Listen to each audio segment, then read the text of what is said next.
was just using me to win. He's a user. You would not have finished a year? No, I don't think so. He had a problem with me from day one. Because one, he hates the truth. Yes. Number two, he doesn't want anybody around him who has an opinion. He doesn't want anybody around him who thinks. He wants robots and data heads, people who just say yes, sir, and who cannot ask any question, who cannot give any contribution. Yes. He was happy for me to help him to become president. But he wanted Rigathi Gachagua, who is running it, for the purposes of getting elected. Elections. But he didn't want Rigathi Gachagua, who is a deputy president. He wanted a Kithure Kindiki, who is a deputy president. Rigathi Gachagua, who is running it. You remember, yes. Kithure Kindiki wanted to be running it. Yes, and yes. He said no. Yes. He knew the guy could not deliver the votes. Yes. So he needed a Rigathi Gachagua.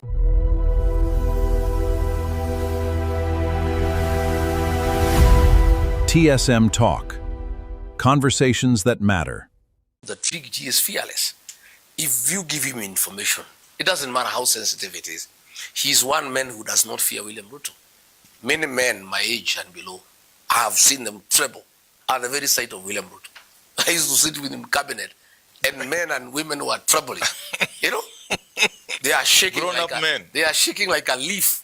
You know, Grown-up at the men. very sight of the man, even before he has opened his mouth. Grown-up men. Grown-up men and women, trembling like a leaf, like Napier grass during a winter season.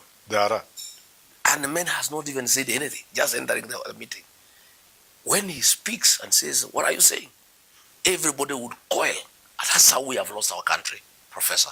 That's how we have lost our country. One man show, and know it all, who cannot be advised by anybody, who cannot be asked any question by anybody. And that is why he had to get rid of me, because I was asking questions. I was telling him, no, this is not right. Let's not go that direction. The people of Kenya are opposed to it. For example, Finance Bill 2024. I told him in the cabinet, Mr. President, the people of Kenya will not accept these measures. They are too harsh. They will not accept it. It will leave us with an egg on the face. My colleagues were trembling, wondering how dare Rigiji confront the president. And that is when I became very vocal within government. He couldn't take it because he doesn't want anybody to give a divergent opinion. He doesn't want any contribution. He doesn't want any opinion, any idea. He wants everything he says, it must be done, even if it's against the national interest. So my cabinet colleagues would talk very freely in the cabinet committees that I chaired. Mm-hmm. They would express themselves. But when the guys, and we agree when we go to the main cabinet, they'll back me up to reject some of these things. But when we reach there, oh, the men are trembling. They are so scared. We don't have a cabinet, I must tell you. It's a one-man show. You don't need a cabinet in Kenya as long as William Ruto is president. He advises himself. He decides what will happen. He implements everything. And he does all the wrong things because, I must tell you, he doesn't have time to run the country. The man is a serious business person. He's too busy making money. He's too busy making deals. He doesn't have time to run the country. Yet then he doesn't want anybody to assist him. He can't take no for an answer. He cannot take a divergent opinion. And that is how in 4 years, this country has sunk into a hole. That is the situation. So what has happened, Professor? Kenyans of goodwill trust Rigiji that he means well for this country. And they give you information. He is a patriot. And when you give him information, he only uses it for the public good. You know, many people are given information. And then they use it to extort money. Yes. They use it to blackmail people. Yes. But Rigiji, you tell him something. Like now we had a problem. There is British soldiers who train in Nyanyuki. Yeah, Batuk. Yeah. They are called Johnnies. They have been around. Nyanyuki is not far from here. Yes. And that town is vibrant commercially because of the activities of the British soldiers. They come with a serious budget. They have employed more than 500 people, civilians, who support the activities. They have spurred the economy of Nyanyuki in terms of hospitality, in terms of transport, in terms of supplies. Yeah. So these people of William Ruto, many people around him, have decided, rightly so, that Ruto is one term. And time is going. And they have decided to make hay when the sun shines. Mm-hmm. In fact, they are using a parlance that is injury time I think it's a balance use in football. Yeah, when you have time. just a few minutes remaining, yes, and the whistle can blow anytime. So these guys around the president, they have decided that it's injury time, and they must make as much as they could, to an extent now that they are demanding bribes from foreigners. So these contracts between the British and Kenya government had lapsed and required renewal. The Committee on Defense and Foreign Relations, chaired by Nelson Koech, a very close ally of William Ruto. Between him and William Ruto, I'm told, they demanded 3 billion shillings from the British. And the British cannot understand why they should give a bribe. It's against their ethics and culture. They said no. So, and the Kenya government said, you go to hell. So they decided to relocate to Tanzania. But the British like here because, one, they like training with our soldiers. Again, the weather around Nyanyuki near the equator is very good. Yes. Again, the people of Kenya are very hospitable. They have been very happy to be here in Kenya. Yes. So I think they ask around, how do we bring this matter to public attention? And then they were advised, the only men who can get this information and use it for public good, who will not use it to extort money or to blackmail anybody. If you give him this information, it will be in public knowledge within a short time. Ensure as December 25 is Christmas. Yes. They look for me on Saturday evening around 4. Yes. I was in Meru. People sent some emissaries and we advised them how to come without getting known. Yes. And the matter was brought to my attention. Then, using my language and the power of communication, I packaged the message and gave it to the people of Kenya. William Ruto, I'm told, was mad. How did this guy know this matter? This matter has embarrassed us. Forget about that bribe. Renew the contract. The contract has been renewed. But I'm told the soldiers had already left for Tanzania. So it's a bit of work now because they had already signed a new agreement with Tanzania. But Kenya has already signed the contract.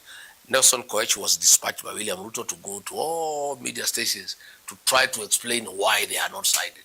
Then you wonder what happened between Sunday when I talked and Monday. Yes. All these concerns you were saying, were they addressed overnight?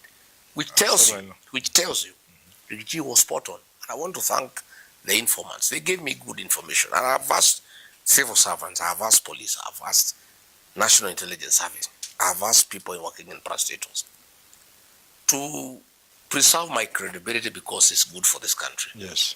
I must remain credible. By getting the... I've asked people not to give me fitina. Yes. To give me credible information that is verifiable, so that I retain my relevance and people can continue believing in me. So I'm also very careful. I also have a lot of information and I sometimes don't rush into it. I do a lot of cross-checking because the day I will mislead the people of Kenya, I will lose my credibility. And then there will be nobody to intervene for the people. Is that not worrying? Right inside State House, people are very dissatisfied. For the record, yes, officers of the Presidential Escort Unit have not been paid their allowances for the last 4 months. And that is dangerous for the president and the country. You cannot afford people guarding the president of the country when they are lamenting like other Kenyans. Yes. You know, when they are dissatisfied.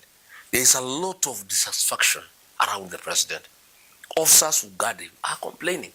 In fact, some were telling me, when you were deputy president, you used to intervene for us. We used to get our allowances on time. People who work in the president's presidential delivery service, they are complaining. They have no vehicles. They have no allowances. But why? Why? And the office was given extra location. The president is too busy to know what goes on. And he's not busy working for the country. He's busy working for himself.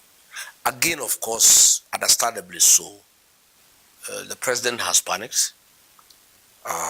Information given to him by the National Security Council is that unless he performs a miracle, indications are he will be one term. That has been given to him. He has done polls, scientific opinion polls with reputable international firms, and he is 17–18%. And as a sitting president, it cannot get better, it can only get worse. So we have a president who has panicked, who is fearful of being removed as president in one term, and therefore he is making very irrational decisions. And again, he is being held hostage by all manner of characters who purport that they can help him. And because he's desperate, he allows people to do crazy things. Like now, what happened when I was attacked at Witima ACK Church in January? A member of parliament from this area and his wife had wanted me assassinated, thinking that if I am killed, William Ruto's problem in the mountain will be over. The problem would have multiplied 100 times if I was assassinated. Correct. But he has lost control. In Olkalau, he ordered that woman from Ranga to leave Olkalau. She refused. And there is nothing he can do. He is held hostage by a few members of parliament, a few cabinet secretaries who control the security sector, the fake deputy president. They hold him hostage. The man doesn't know what to do. In fact, I'm told this thing of yesterday, the Vision 2016, he was not for it. So when it backfired, he was up in arms. So he is a man who is desperate for a second term, is a man who has lost control. Nothing is working in the country. He is also too busy looking for money to sustain his campaign to an extent that the country is gliding to a halt. You know, that is the situation we are in. What would Riggy do? If I was in his position, yes. Of course, I will never be in such a position. Yeah. If you give me the presidency, I will not lose it. Yes. You know, I was asking William Ruto before we parted, I asked him, Mr. President, doesn't it bother you that 2 years after being elected, you are the darling of the Kenyan people? People loved you, they believed in you. They are all shouting, you must go home. Doesn't it bother you? You said, no, elections are far away, my friend. You know, you don't have to do what is popular, you do what is right. I asked him, if the majority of the people who gave you the job, your employers are saying what you are doing is not right, yes, how would you insist it is right? I asked him that question. And you both are that you are losing popularity every day. Because we started losing popularity when I was with him. Yes. After 1 year, because one of lies, you know, cheating people. You go and commission a road that has no budget. And you know, before you reach Nairobi, the excavators and the lorries have followed you to Nairobi. And people started getting very irritated. And I told him, boss, we are losing it. We are promising too much that is not doable. Was that a strategy? Yeah, I say, according to him, it was a good strategy. But I advised him, because it was my job, a constitutional duty, yes, to advise him, that we are losing it. Then we went to taxation, the housing levy, the finance bill, and I sat him down several times. I was a very good deputy, I must tell you. Very obedient, who cared for his boss, for the government, and for the country. And I sat him down, I said, boss, there is too much grumbling, and there is too much dysfunction, and it's becoming agitation, and it's not good for us, for the country. Yes. Let's sit down and look back and see, where did the rain begin to beat us? Please, let us call ourselves a small meeting and find out how we started losing. He couldn't listen. So when I insisted so much that we must listen to Kenyans, that we must agree to listen to them, yes, and take action on what they are saying, he became very, very agitated with me. And he started hating me. And he stopped talking to me. He stopped listening to me. By the time we were getting to the Gen Z protests, we were not on talking terms. Because I was telling him, boss, we are losing it. So when a decision was made to abduct these young people and kill them, I told him, no, I oppose that decision. I was the only one in the meeting in the National Security Council. Everybody else could not talk, they fear. I was the only man bold enough to say, no, I am a parent, I am a father, I am a Christian, I also know the Constitution. These young people, the Gen Zs, have a point. Let's listen to them. I don't think abducting them and killing them will solve any problem, it will make it worse. And of course, he couldn't take it. You remember after the 25th June protests, 2024, when the young kids stormed Parliament, and he issued a press conference at 9. He called them all manner of names. Yeah. He said they are treasoners, they are criminals, they'll be hunted down up and down. The following day, again, it's all known protocols. At the risk of looking insubordinating, yes, I called a press conference and said, I don't agree with the president. These are not criminals, these are our sons and daughters. And I think they have a point they need to be listened to. By that time, our relationship had deteriorated. Why didn't you resign? Why should I? He had not given me the job. I was given by the people of Kenya. You see, if I was a vice president who is appointed and you disagree with your boss. If he's messing the job and, but he's not the one. He did not give me the job. I was given the job by the people of Kenya. Okay. The people of Kenya didn't have a problem with me. They wanted somebody who can speak for them. And I think the framers of the 2010 Constitution were right. You needed a deputy president who is elected, who can offer some oversight within government. And protected by the law. And protected by the law.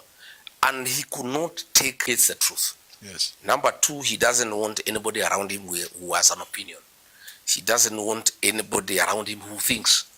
He wants robots and data heads, people who just say yes, sir, and who cannot ask any question, who cannot give any contribution. Yes. He was happy for me to help him to become president. But he wanted a Rigathi Gachagua who is running mate for the purposes of getting elected. Elections. But he didn't want a Rigathi Gachagua who is a deputy president. He wanted a Kithure Kindiki who is a deputy president. A Rigathi Gachagua who is running mate. You remember, yes. Kithure Kindiki wanted to be running mate. Yes, and yes. He said no. Yes. He knew the guy could not deliver the votes. Yes. So he needed a Rigathi Gachagua. But then when he will want then he decided let me have what I wanted from day one. A deputy president. A Kithure Kindiki who is a deputy president. Yes. A guy who would never say no. A guy who will say yes, sir. A guy who will not question anything. Yes. A guy who is not people oriented.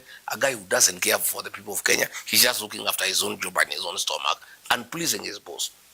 I was made from very different metal. And looking in hindsight, I don't think I should have really taken that job as a running mate. Well, looking back, I think I didn't understand this guy well. I only understood him when he got power. I think he was too good an actor before he got power. He was a very good pretender. Do you think Nani, not impeaching, I'm saying in terms of will he be his running mate next year? I don't think so. A running mate, Professor. Yes. Let's be very practical about politics. Yes. You pick a running mate to help you mobilize votes. Now, and that's why he picked me. He needed a mountain vote. He needed a guy who is a serious mobilizer. And that was you. Who is believable, who can persuade people to vote in a certain direction. That's how he picked me. Kindiki. When I look at this mountain, yes, this mountain is through with William Ruto. Completely. He cannot get 2%. So are you saying even if he were to remove... I was able to help William Ruto to become president because I understood this mountain. And I guided him and he was listening. And immediately after winning, after he won, you told me. Yes, I was listening. Yes. And I guided him. I'll tell him, let non-Kikuyus not abuse Uhuru Kenyatta.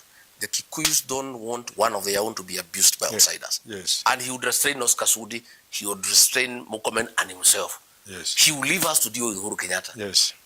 He would listen that time. When we disagreed, and I told him, you are the first president in the world to destabilize his own government. Mm-hmm. Why do you want to destabilize your own government? The foundation of your government is a mountain with 5 million votes. I can see you have quoted Raila Odinga. Why do you want to lose 5 million votes to look for 1.5? Doesn't look very wise. I told him this mountain, I know this people. How secure that 1.5 as you speak? I was telling you, no, it's not gone. We'll discuss it. There's nothing. And I told him, I warned him. I told him there's nothing. And I told him you'll be a very miserable man. You told him before he pitched you? I told him, you don't leave what you are holding to go and look for something in the bush.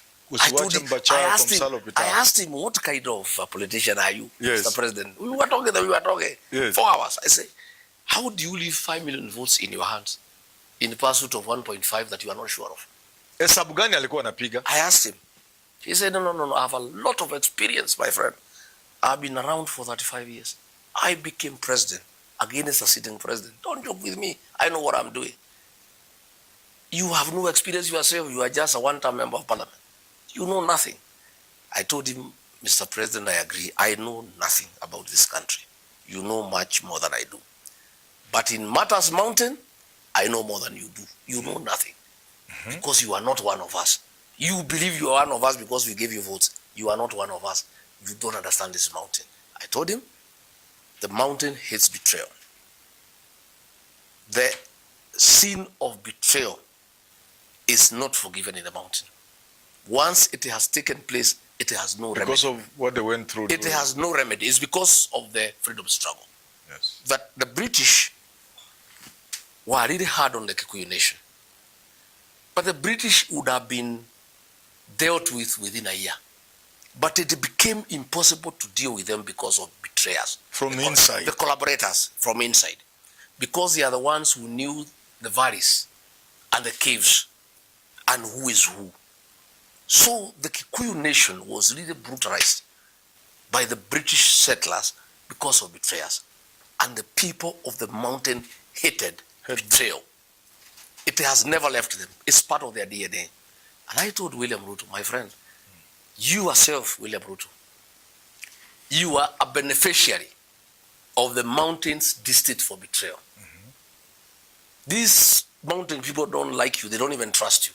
But the fact that they think you are betrayed by Uhuru Kenyatta, and since they hate betrayal, they'll punish Uhuru Kenyatta and make you president.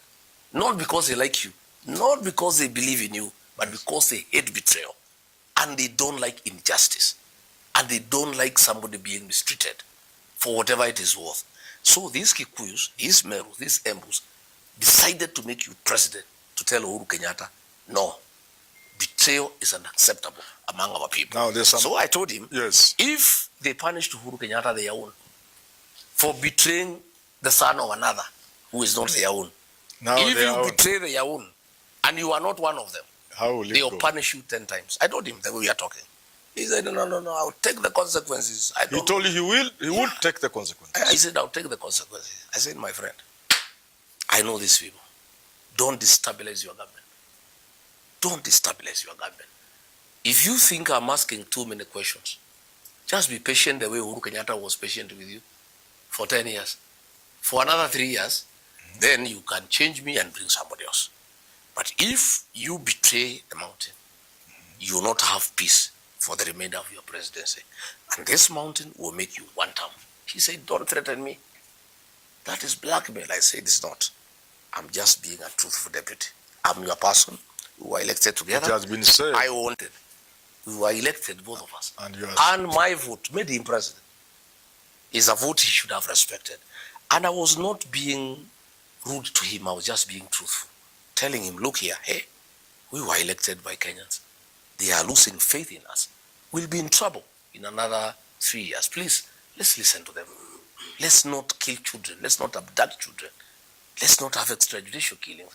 We promise people will not do demolitions and evictions. We are doing it. Please, let's not do it. We are overtaxing people. We need to let people have business. He couldn't take it.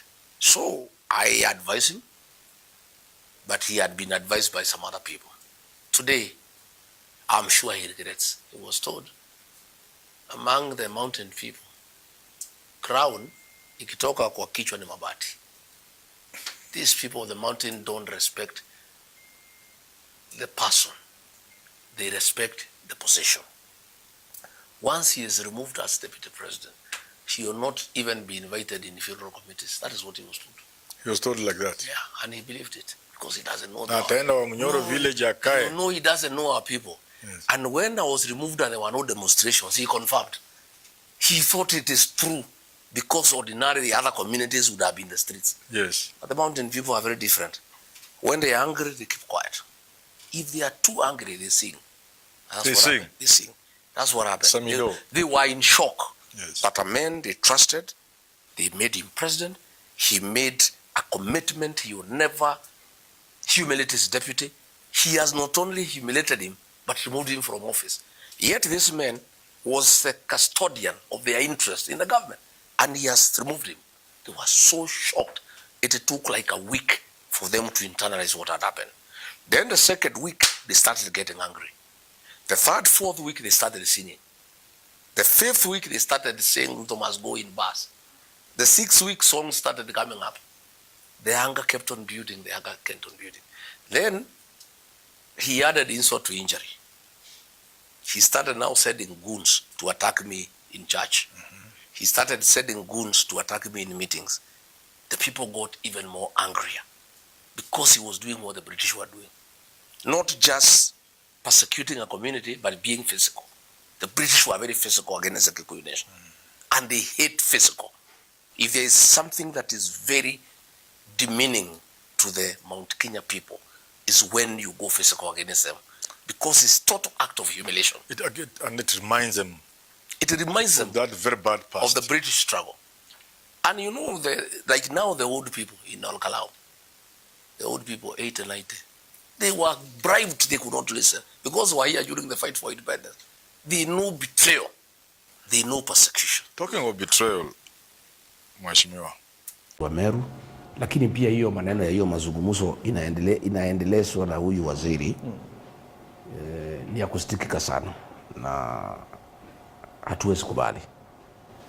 Na nimeanzia jana Embu na watu wa Embu hataki hiyo maneno kabisa, wananchi wa kawaida. Nimeenda constituency yote ine, Bere South ndio nilianzia, nikaenda Manyata, nikaenda Runyenjes, nikaenda Bere North pale Chicago, nikarudi tena nikakuja Embu town. Na nikauliza wananchi wa Embu kama kuna mtu ametuma huyu CS anaitwa Ruto kulete siasa ya kupiganisha jamii, kuongea vibaya juu ya Wakikuyu, kujaribu kuunganisha Waembu, Wambere na Wameru na Wakikuyu.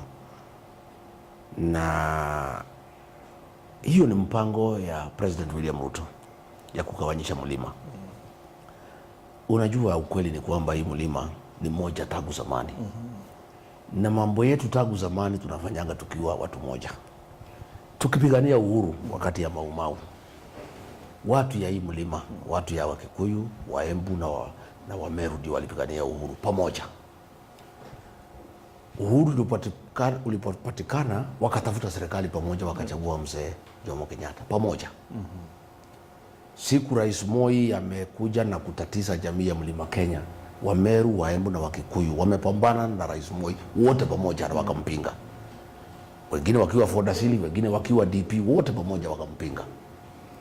Siku Rais Uhuru Kenyatta amechaguliwa kama Rais Mwai Kibaki amechaguliwa 202, mlima yote imemchagua pamoja, Wakikuyu, Waembu, Wameru. Siku Rais Uhuru Kenyatta amepata nafasi ya kuongoza 2013 and 2017, again Wakikuyu, Waembu, Wameru wametafuta serikali pamoja.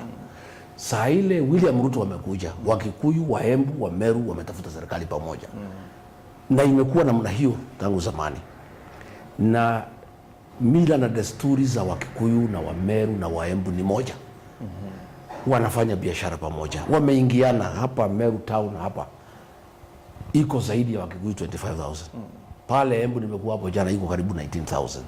Na hao jamii wanapendana na ni watu moja. Huwezi hata tofautisha huyu ni Mmeru, huyu ni Mkikuyu, huyu ni Mwembu. Hiyo ni siasa imeletwa na William Ruto kwa sababu mlima imeteleza. Na tunaelekea uchaguzi mwaka ujao. Na ameona mlima imeungana, na unajua kwa sababu ya hii maneno ya 50+1. Ukweli ni kwamba hakuna mtu yeyote anaweza chaguliwa rais wa Jamhuri ya Kenya bila kuungwa mkono na Mlima Kenya. Na hii mlima ikikuondokea huwezi faulu. Kwa hivyo Rais William Ruto amefanya mpango kali sana ya vile atagawanya hii mlima. Acha nikueleze vile atagawanya hii mlima. Alianza na Kiambu. Akaambia huyo Kimani Ichung'wah, mjaribu kutoa Kiambu kwa mlima, mseme ati Kiambu ni eneo peke yake. Watu ya Kiambu wakakataa. Wakasema hataki hiyo ujinga na utoto. Kabisa wakakataa. Huyu Ruto ndio amepewa hiyo jukumu. Lakini juzi nimefurahi kwa sababu hata Profesa Kindiki mwenyewe ambaye hapo mbeleni alikuwa kwa hiyo maneno amejificha. Alikuwa anatumia Ruto na gavana wa Embu kwa hiyo maneno ya kugawanya mlima, amejificha. Lakini saa ile ameanza kuona siasa imeanza kuwa kali. Amenena kama kiongozi mlimani. Amesema hiyo maneno ya kugawanyisha mlima ni makosa. Na mimi nikampongeza na nikamsifu sana. Huyu Ruto hakuna watu ya Mount Kenya East wamemtuma. Hakuna mtu ya Mbere amemtuma. Hakuna Mwembu amemtuma. Hakuna Mumeru amemtuma. Mimi leo nimefanya mikutano karibu 6. Na nimeuliza Wameru hapa. Nimekuwa Imenti Central, nimekuwa Imenti South. Na hakuna mtu anataka hiyo maneno. Hii ni mpango ya William Ruto akitumia huyu Ruto. Na mimi nimemwambia Ruto asome na mimi. Huyu William Ruto ni mtu ya kutumia watu. Asome na Dinturi. Asome na Justin Muturi. Ile watu wote tulikuwa watu yake ametugeuka. Hata yeye hata kuja kumgeuka vile aligeuka maneno ya shares. Hiyo maneno ya shares tulikuwa tumeongea na yeye na tumekubaliana wale watu walitusaidia wapate haki yao. Akasema DP endesa hiyo maneno. Alipopiga kona akanigeuka naye. Nimwambie Ruku,